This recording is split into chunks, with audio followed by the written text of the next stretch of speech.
First on Fox, daycare video of a child thrown across a room like a rag doll went viral when Fox 2 first exposed it in 2019. Fox Files investigator Chris Hayes explains how justice arrived 3 years later. Wilma Brown had pleaded not guilty and denied responsibility until just now in a courtroom behind me. Even when investigators showed her the video of herself tossing a daycare child, Wilma Brown was documented as saying that's not what happened.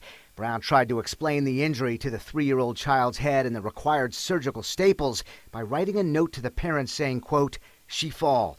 Brown then went into hiding after she was charged with felony child abuse. North County cooperative police officers later caught her.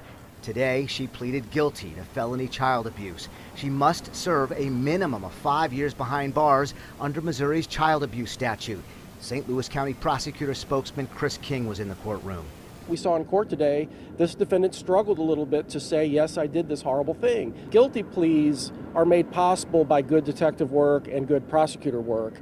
We were going to go to trial on Monday. If we didn't have a case, we wouldn't have had a guilty plea.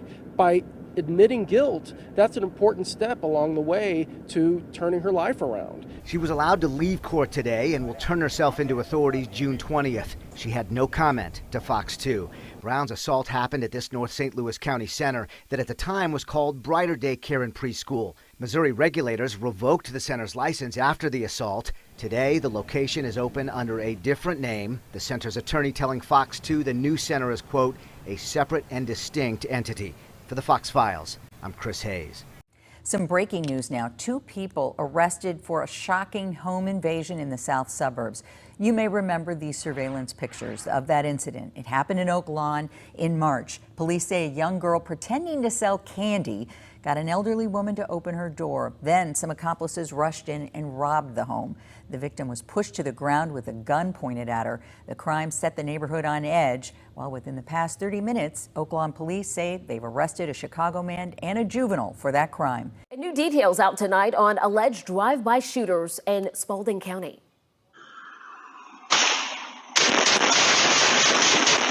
You might remember this is video we showed you Tuesday night. You can hear 15 to 20 shots over the Ring camera.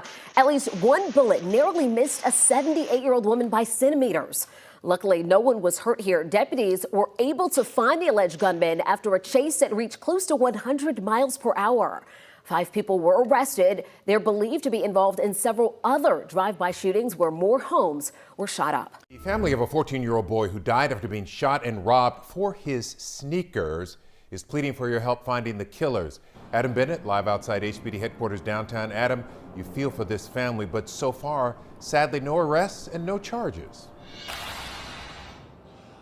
Not yet, Lynn, but officials are confident somebody knows something and they're asking them to do the right thing and come forward. The reward now, it's up to $25,000 after a $20,000 donation from Tillman Fertitta.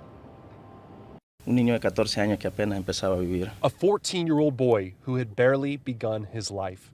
That's how Axel Turcios described his son, Axel.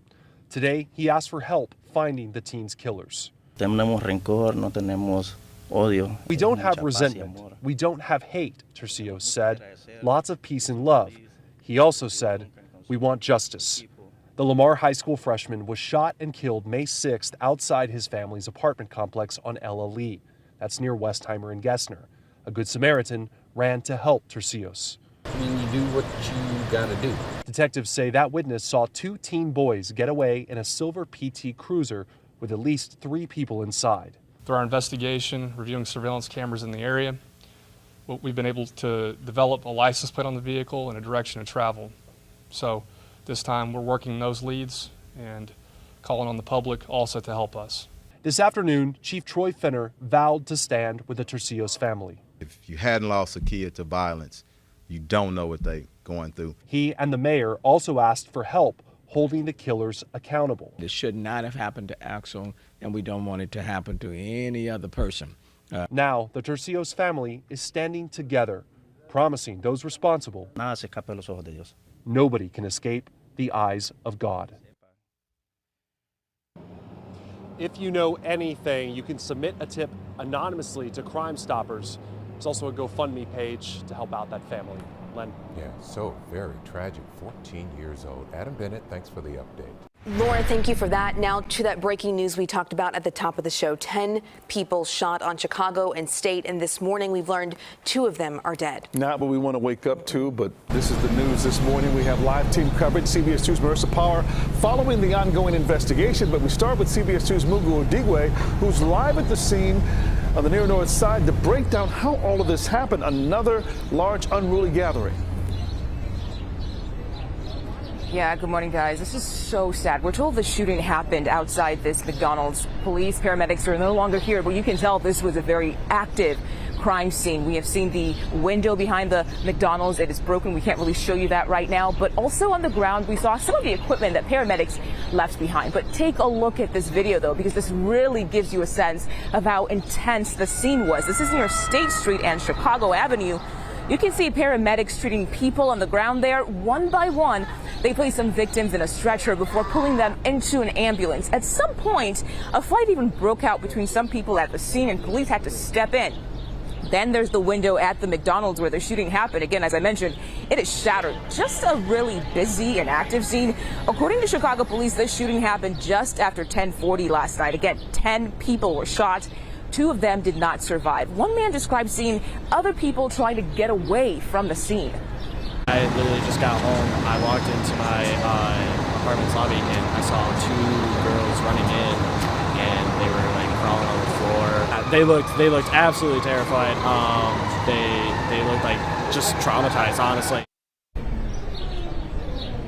So exactly what led up to the shooting is still not clear right now, but our Marissa Parra is also live at the scene with more on the investigation. Marissa. Mugo, we know one person is in custody. We don't know anything about that person at the moment. Details are really scant, as you mentioned. But one thing we're looking into is what exactly played out at this red line CTA stop. This is the Chicago stop right across the street from where all of this happened. Take a look at video of what we saw overnight. You can see police roping off the CTA stop.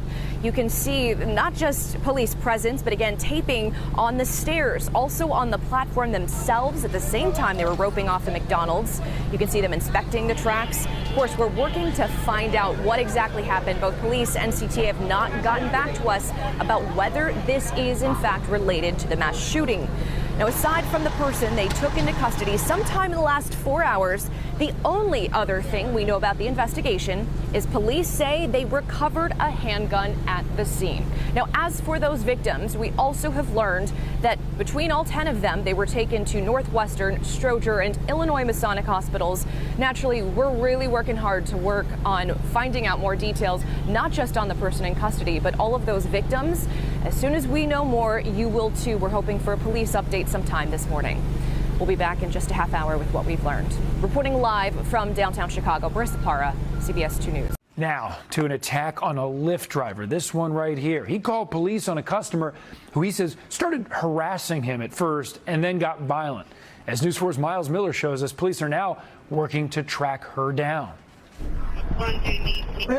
Cameras rolling inside this Lyft vehicle as a passenger attacks the driver. It happened on Parsons Boulevard 2 weeks ago, and he's speaking exclusively to News 4. I had picked up this ride 2 blocks away, and then she wanted to make a stop. So at the stop, she got really violent. She started cursing me, and I ended up canceling the ride. She wouldn't leave. So while I was on the phone getting help from 911, she tried to snatch my phone. When he tried to stop her, he was bitten. The bite mark growing in size over 2 weeks. I still feel the pain. I feel there's a little lump there. The swelling was quite a bit, and I took painkillers for 2 weeks, and it's almost 2 weeks now. Nadeem ran away from the irate passenger, abandoning the car. No, come to the car right now. This man just touched me. The woman calling her boyfriend to come help, but he realizes there's cameras inside and doesn't want to get involved.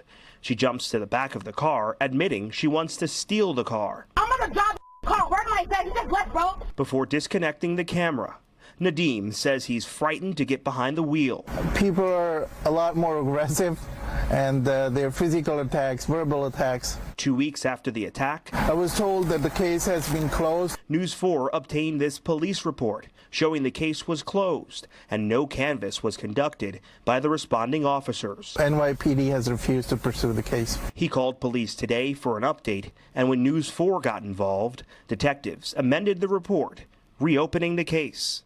Neither the TLC nor Lyft responded to News 4's request for comment, but we do know detectives have now been assigned to this case. It's been reopened, and they've met with the driver. At police headquarters, I'm Miles Miller, News 4 New York.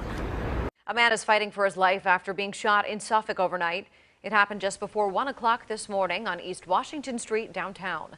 Police roped off the Sunoco gas station and the Ding Wing supermarket. Medics took the 29-year-old man to the hospital with life-threatening injuries. We have just learned that investigators are looking for 21-year-old Dontrell Stewart and 22-year-old Trayson Outlaw. Police say they are persons of interest in the case. Outlaw is also wanted on an unrelated charge. If you can help detectives, call the crime line. That number is 1-888-LOCK-YOU-UP.